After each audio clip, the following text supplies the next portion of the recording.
year like when you were working at both shows at the same time? It was amazing and then horrible because people don't believe me when I say this, but it's the truth. So we recorded Thursday mornings, recorded Batman Beyond because that was the day that I didn't have to go into work later because we shoot the show on Thursday nights. One Thursday went in and recorded the last Batman Beyond and then drove to work and shot the last Boy Meets World the same Thursday. Wow. So that was a rough one. Yeah, both shows ended on the same Thursday. So Batman Beyond, I got to come back for years because we still had all the ADR to do, but the actual recording ended Thursday morning and then the actual Boy Meets World on Thursday. Oh wow, I never knew it was the same day. Tough Thursday. How did that drop on your lap for Batman Beyond? Like every other, your agent calls and says they're auditioning for Batman. I went, and why are they calling me? Because I don't have a chance of that ever happening. And then I ended up, getting very, very lucky. And it was the only reason they called me in is because Bruce Timm's wife was a big Batman Beyond fan. And so they brought me in, and I read, I think, 3 times. Figured I didn't have a prayer, and ended up getting the role, which is weird. So, I talked about this with the other folks. Now that Kevin has gone and done the live action thing, like, what about you? Are you going to eventually try to do that? I'm hoping the next version they write is called 44-year-old slightly out of shape Terry McGinnis. And if they do that, I can nail that part tomorrow. Where it's like he can run for a bit but needs to stop because he's winded. That'd be great, but no, I don't see it happening. And every day on Twitter I get, are you doing the live action crossover? Are you doing the live action crossover? So, would it be, it'd be great, but I think I'd probably pass my window too. Got any Kevin Conroy stories?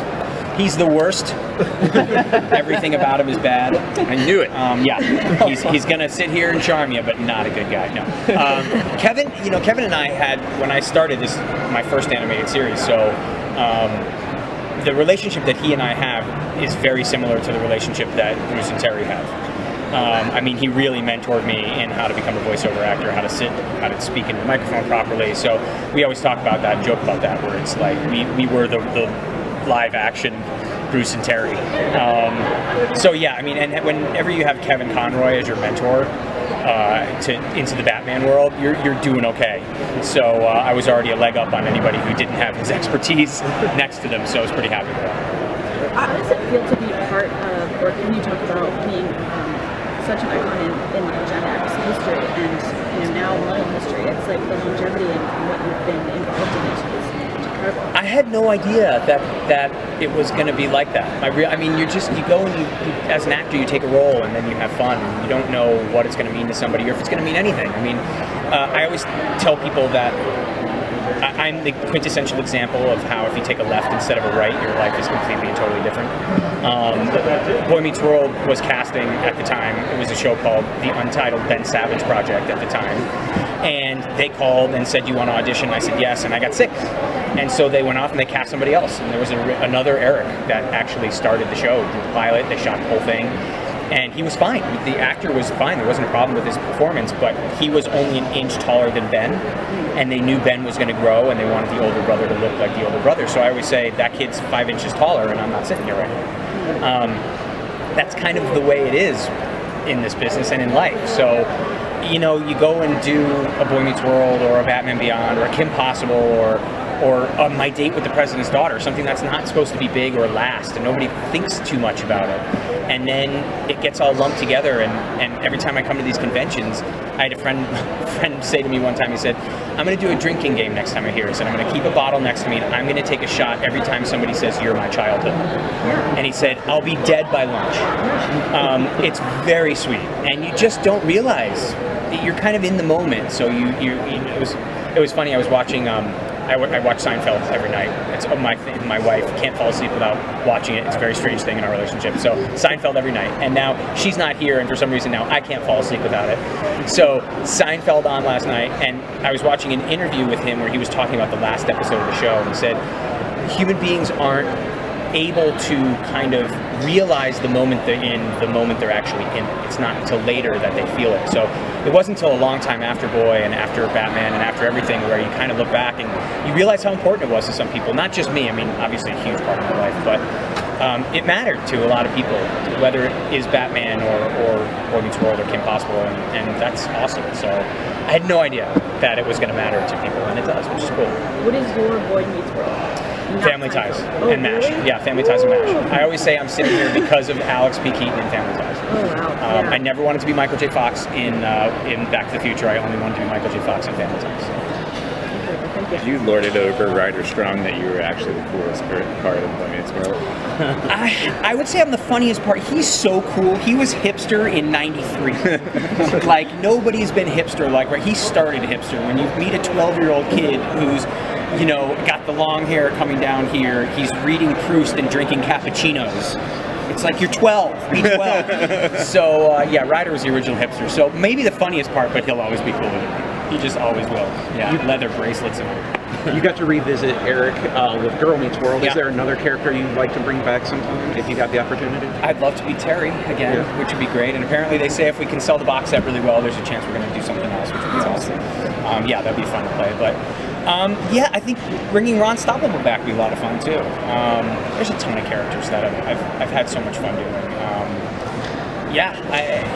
The thing with Eric is he's a senator now, which happened on Girl Meets World, and at the time, you know, he's kind of like, that's the most ridiculous thing in the world. And you kind of look at what's happening in politics and you go, actually not that ridiculous. So maybe he could run for something. I think that'd be fun too.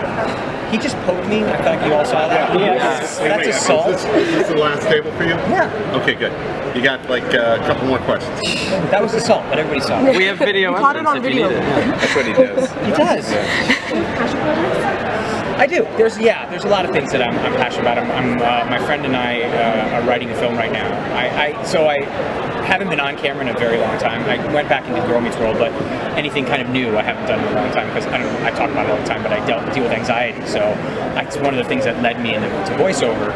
And the more I've started to do little on camera things, the more I realized that maybe I want to take a shot again. So a friend of mine, he wrote an amazing film called Swimming with Sharks with Frank Whaley, and he writes a lot of stuff for Robert Rodriguez, and he and I are working on a film right now that we're hopefully going to start shooting in about 3 months. So that's going to be, we're not saying yet, but we're pretty excited about that, and that's one where we're really kind of swinging for the fences. So that's where all the passion is right now. I think it's so important that role models are open about things they deal with, like in the movie, because everyone deals with it, and for people to be able to see that and see that you're still doing the things that you love and it doesn't hold you back. Is there anything that you can say to them that? I started to live by one motto. It was Eleanor Roosevelt who said, do one thing every day that scares you. And when you deal with anxiety, that takes on an entirely different meaning. I mean, for some people, it's literally, I was talking to a girl the other day where she said, I can't get on the subway. I can't do it. And I said, go 1 block. And she hit me up on Twitter, and then she said, I did it. I went 1 block. And so it's like, it's that 1 block that changes your whole life. It's one little thing. Going back to Girl Meets World changed my life again because I hadn't been able to get on camera in so long. And to then run out in front of the audience and look over and see my wife just bawling, it was worth it. So yeah, and then all the juices start flowing, and you realize at the end of the day, we're gonna have a big panel. I know for a fact that I'm gonna have an anxiety attack right before we have the panel. I know it. It's just, that's part of my life. I almost wouldn't know what I'd feel like if I didn't have one. I know every time I get on a plane, I'm gonna have one. And I have to fly to work, so I'm gonna go. I'm not gonna let it rob me of my life, which it did for many, many years. And there's a lot of people in there that deal with that don't leave their house, that you find that you start to shut yourself off and your world gets much, much, much smaller. And so I'm in the process of opening it up again, which is a lot of fun, and I'm taking people with me, and I think that's kind of cool, so pretty excited. Do you prefer dramatic roles over comedic roles as a voice actor, or is it like... You know what's funny is, on camera I love to make people laugh. Voiceover is the only place in the world where I can be cool. So there's something kind of nice about playing a superhero or something like that. But when you get the combination of the two, like, playing Star-Lord for 5 years, that was kind of the great combination of badass but fun. Yeah, it was cool. My favorite times were going from Batman Beyond to Kim Possible, like in the same 2 or 3 day period, whereas you've got to be Terry one day and Ron the next. Is always a fun kind of transition. But yeah, it's been an interesting ride, that's for damn sure. Going back to that anxiety for a minute, how do you get through that invisible wall. Like, you know, you have anxiety getting on a plane, you have anxiety before a panel, and there's that moment where, you know, it's just, there's nothing there, but it's like, here and here might as well be 3 miles away from you. Yeah, you run head first. It's all you can do. You put your head down, you run head first, and you slam into it. And it's either going to knock you back or you're going to break through it. But either way, I'm getting on that flight. I'm going to the panel. And it's the thing, it's not like I won't sit there the entire time in an anxiety attack. I'll have it before I go on, and then I'll get out there, and I'll be fine. And then I'm having a great time. And then I finish, and I think to myself, how easily I could have missed that memory because of the 30 seconds before I got on stage. And your whole life is different. So it's that 30 seconds is what changes everything, and I refuse to let it rob me of any more moments in my life. So that's what happened. And again, it's now been 25 years. If you go back and you watch Boy Meets World, I was really thin for like the first 5 seasons, and then I come back and I'm heavy, and it's because I was medicated, and so I put on like 30 pounds, 30 or 40 pounds, and it changed my life so much that it just kept getting worse, and you keep spiraling. And then once you spiral down far enough, then you're convinced that the world is just what you can make it, and there's nothing else out there. And you got to start breaking through that stuff. Do you put this stuff into your voice acting, like this characteristic? Because you can. It depends. Again, it depends on what role it is. I mean, it's easy to play anxiety when you're Ron Stoppable, for instance, or even a Terry. You know, where I think you do episodes where now you're scared and you still got to go out and do something. That's always important to play and to talk about. And the thing that's amazing is, if you sit around a table like this with people, and there's 6, 7, 8 people on fighting team, it's just so prevalent, and nothing helped me. Nothing helped me more than talking about it. The second you start talking about it, you go from there. He hit me again, that's twice. It's on video. Have a document. Got you. Thank you, that's 2 times. No, that wasn't it. We have that verbal thread on Thank camera. you, and you got that too. Again, 25 years I've done that. I know. You do it just for the publicity. On Twitter. But that's awesome. In talking about opening up about it, I have an expression that I use because I was interested for 22 years. So Okay. my anxiety is crippling to Yeah. the point where I wanted to get dressed. Sure. I learned in rehab that secrets keep you sick. So the second you are quiet about it, That's all great. goes downhill. Yeah, well, it's the proverbial duck where you're gliding on the water, but the legs underneath are going like that. Yeah. And So- nobody sees it. It's like a silent killer, Yeah, that's absolutely. Talking about it is the number one thing that helps people. And anybody who's going to say to you, give you shit about the fact that you have anxiety isn't worth it anyway. And you never find those people. Everybody's always super cool with it. So and saying, just give me a second, I'm having an anxiety attack. Everyone's like, all right. And then 10 seconds later, you're like, all right, cool. So anyway, everybody's good. Yeah. Cool. I will say the film we're doing is based on this. Oh, wonderful. So it's I'm going to so be happy. going to be an interesting ride. So yeah. On that note, have you read Born to Run, Springsteen's autobiography? No. He deals with it a lot with his depression. Really? Okay. It's very interesting. He's depressed. You can't tell from his music.